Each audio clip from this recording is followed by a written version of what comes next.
Materi yang pertama yaitu pengertian keterampilan menyimak. Keterampilan merupakan kemampuan untuk menggunakan akal, pikiran, ide, dan kreativitas dalam mengerjakan, mengubah, ataupun membuat sesuatu menjadi lebih bermakna, sehingga menghasilkan sebuah nilai dari hasil pekerjaan tersebut. Menyimak adalah suatu proses kegiatan mendengarkan lambang-lambang lisan dengan penuh perhatian, pemahaman, apresiasi, serta interpretasi untuk memperoleh informasi. Keterampilan menyimak merupakan salah satu keterampilan berbahasa yang penting dan telah diperoleh seorang anak bahkan sejak dalam kandungan ibunya. Menurut Al-Qaidah, menyimak mencakup mendengar dan mendengarkan.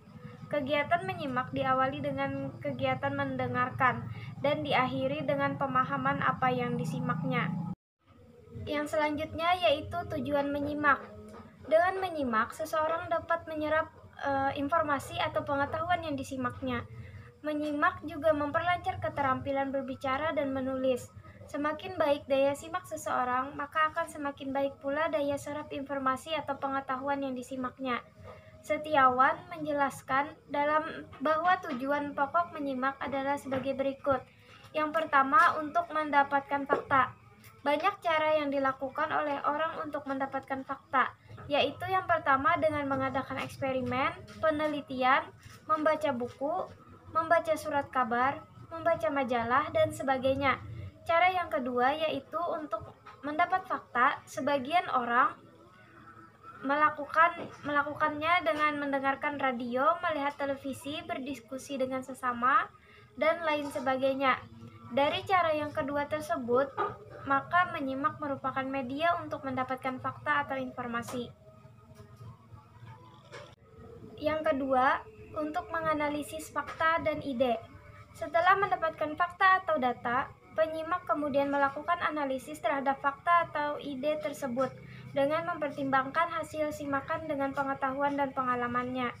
Yang ketiga, untuk mengevaluasi fakta atau ide. Dalam mengevaluasi fakta, penyimak perlu mempertimbangkan sesuatu yang disimak dengan menggunakan pengetahuan dan pengalamannya. Berdasarkan evaluasi di atas, penyimak boleh berpendapat. Yang pertama, fakta yang disimak tersebut benar atau tidak, masuk akal atau tidak, sehingga penyimak akan menyetujui atau mungkin menolak apa yang disampaikan oleh pembicara. Yang kedua, fakta yang disampaikan berbeda dengan fakta yang pernah penyimak terima atau berbeda dengan pengalaman penyimak. Yang keempat, untuk mendapatkan inspirasi. Kita sering dihadapkan pada beberapa masalah. Masalah-masalah tersebut belum tentu segera dapat kita selesaikan atau kita pecahkan. Untuk keperluan inilah, kadang-kadang kita segera melibatkan kegiatan menyimak.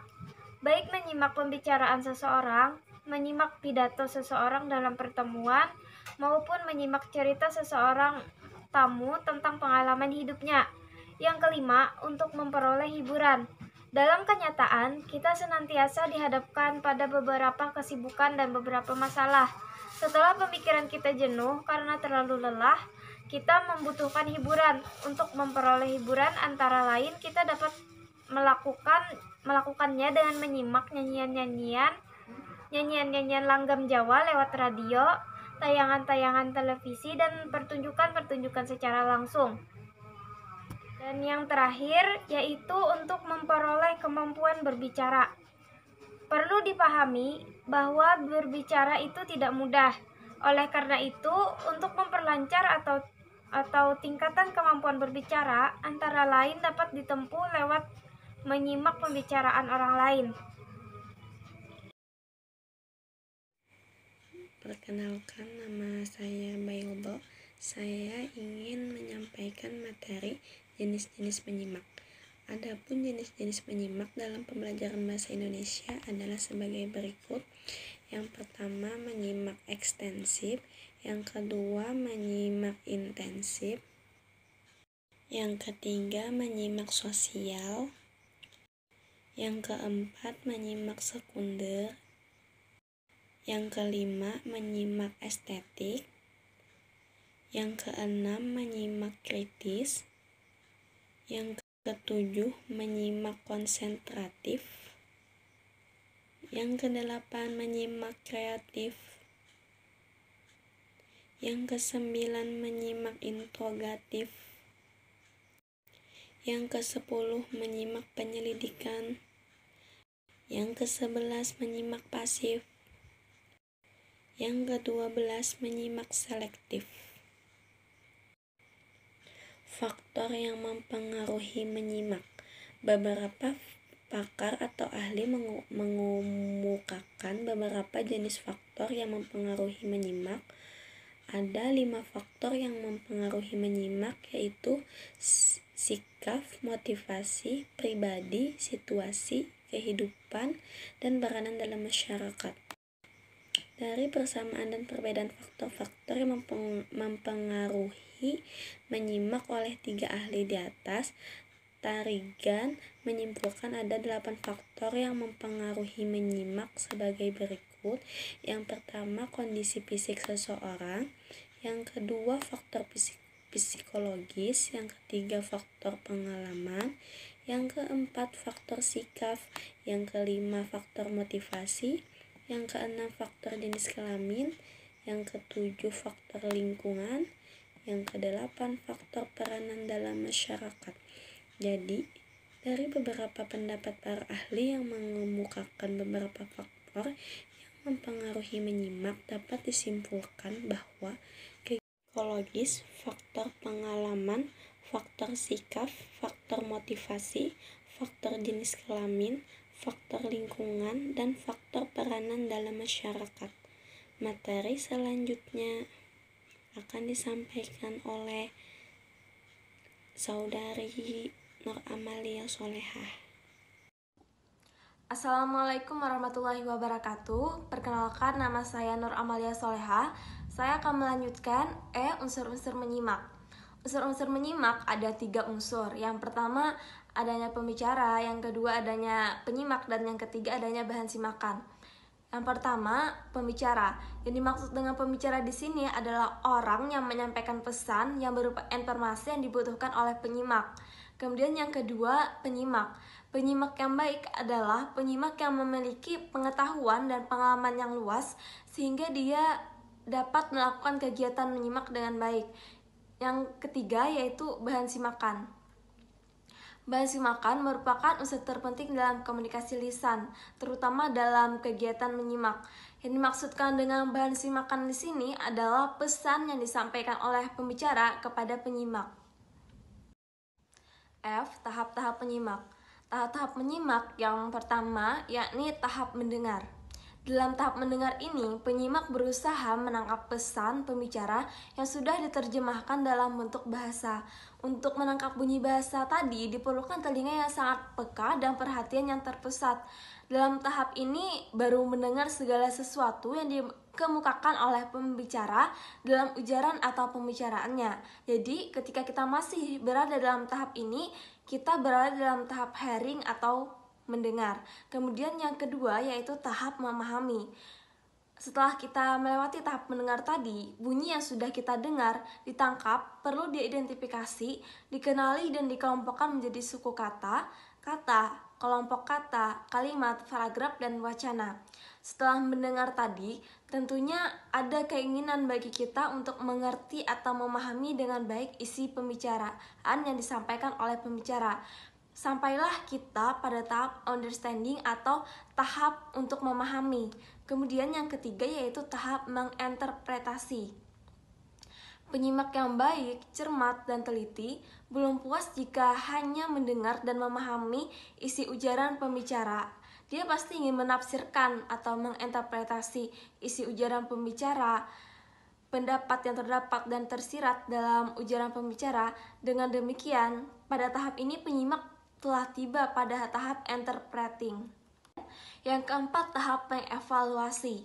Setelah memahami serta dapat menafsir atau menginterpretasikan isi pembicaraan, penyimak mulai menilai atau mengevaluasi pendapat serta gagasan pembicara, keunggulan dan kelemahannya, serta kebaikan dan kekurangannya. Penyimak sudah sampai pada tahap evaluating. Kemudian yang terakhir yaitu tahap menanggapi. Setelah semua tahap dilewati, penyimak menyambut, mencamkan, menyerap, serta menerima gagasan atau ide yang dikemukakan pembicara dalam ujar. Assalamualaikum warahmatullahi wabarakatuh. Perkenalkan, nama saya Muhammad Wahyu Bara. Saya akan memaparkan materi selanjutnya, yaitu materi tentang pemilihan materi simakan. Bahan simakan merupakan unsur terpenting dalam komunikasi lisan, terutama dalam menyimak. Yang dimaksud dengan bahan simakan adalah pesan yang disampaikan pembicara kepada penyimak. Bahan simakan itu dapat berupa konsep, gagasan, atau informasi. Jika pembicara tidak dapat menyampaikan bahan simakan dengan baik, maka pesan itu tidak dapat diserap oleh penyimak, yang mengakibatnya terjadinya kegagalan dalam berkomunikasi. Menurut Supriyanto dan Hartono, pembelajaran menyimak harus menarik minat dan dekat dengan kebutuhan siswa. Hal-hal yang perlu perhatikan adalah sebagai berikut. Yang pertama, keluasaan materi ajar.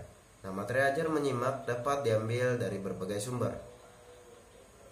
Lalu yang kedua,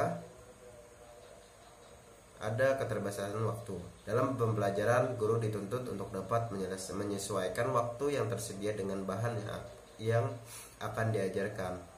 Lalu yang ketiga, ada perbedaan karakteristik pembelajaran. Perbedaan karakteristik pembelajaran ditentukan oleh berbagai faktor, antara lain minat, bakat, intelijensi, dan sikap. Lalu yang terakhir, ada perkembangan ilmu pengetahuan, teknologi, dan seni. Pada dasarnya, bahan pembelajaran menyimak harus menyesuaikan diri dengan perkembangan ilmu pengetahuan, teknologi, dan seni.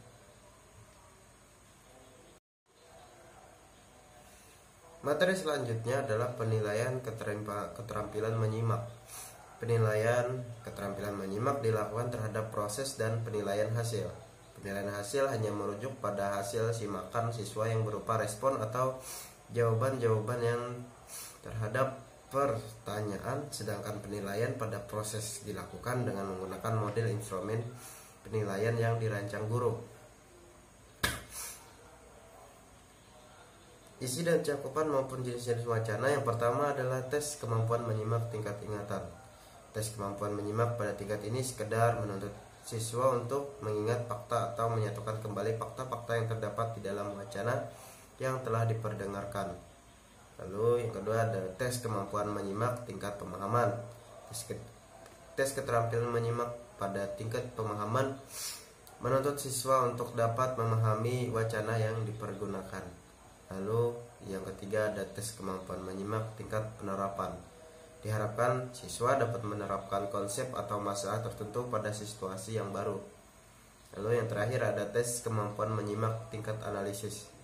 Tes keterampilan menyimak pada tingkat analisis menuntut siswa untuk melakukan kerja analisis untuk memilih alternatif jawaban yang tepat. Sekian pemaparan materi dari saya. Selanjutnya akan dilanjutkan oleh saudara. J. Pembelajaran menyimak. Dalam proses pembelajaran di kelas, sebagian besar waktu yang digunakan untuk siswa adalah untuk kegiatan 65, mendengar atau menyimak. Akan tetapi, kegiatan tersebut bukanlah merupakan pengertian kegiatan menyimak dalam proses pembelajaran keterampilan menyimak yang sedang difokuskan. Purwo menjelaskan bahwa dalam pembelajaran menyimak yang sedang difokuskan perlu mempertimbangkan hal-hal sebagai berikut. Yang pertama, pembelajaran menyimak perlu diwujudkan dalam kegiatan tertentu. Misalnya, mendengarkan kaset berupa pidato atau ceramah, musik atau dialog, radio, atau menyimak seseorang yang membaca bercerita atau menjelaskan suatu secara lisan. Jika teks yang dibacakan ada di dalam buku yang dimiliki siswa, maka buku harus ditutup terlebih dahulu.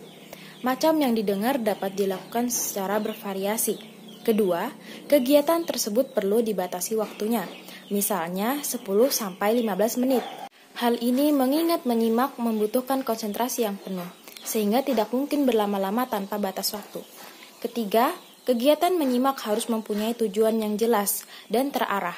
Misalnya, untuk menguji pemahaman siswa, selesai kegiatan menyimak, siswa diuji dengan menjawab pertanyaan, lisan maupun tertulis, mengungkapkan kembali tulisan atau tertulis. Selanjutnya bagian K, proses kegiatan menyimak. Kegiatan menyimak menghasilkan pemahaman. Berhubung dengan pemahaman tersebut, terdapat 12 tahapan kegiatan menyimak. Yang pertama, mendengarkan. Yang kedua, mengenangkan. Yang ketiga, memperhatikan. Yang keempat, membentuk imajinasi. Yang 5, mencari simpanan masa lalu dalam gagasan.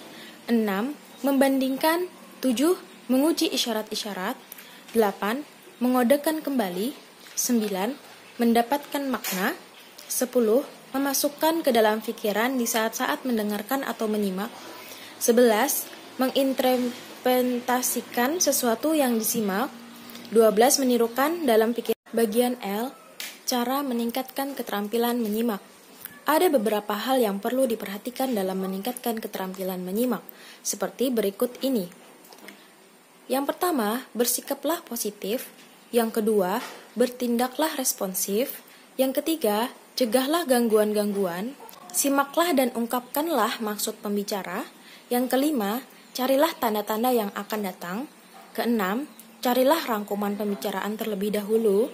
Yang ketujuh, nilailah bahan-bahan penunjang. Kedelapan, carilah petunjuk-petunjuk nonverbal. Demikianlah penjelasan dari kelompok kami mengenai keterampilan menyimak dalam bahasa Indonesia. Semoga apa yang telah kami sampaikan dapat bermanfaat bagi kita semua. Salah khilaf kami mohon maaf. Terima kasih atas perhatiannya. Wassalamualaikum warahmatullahi wabarakatuh.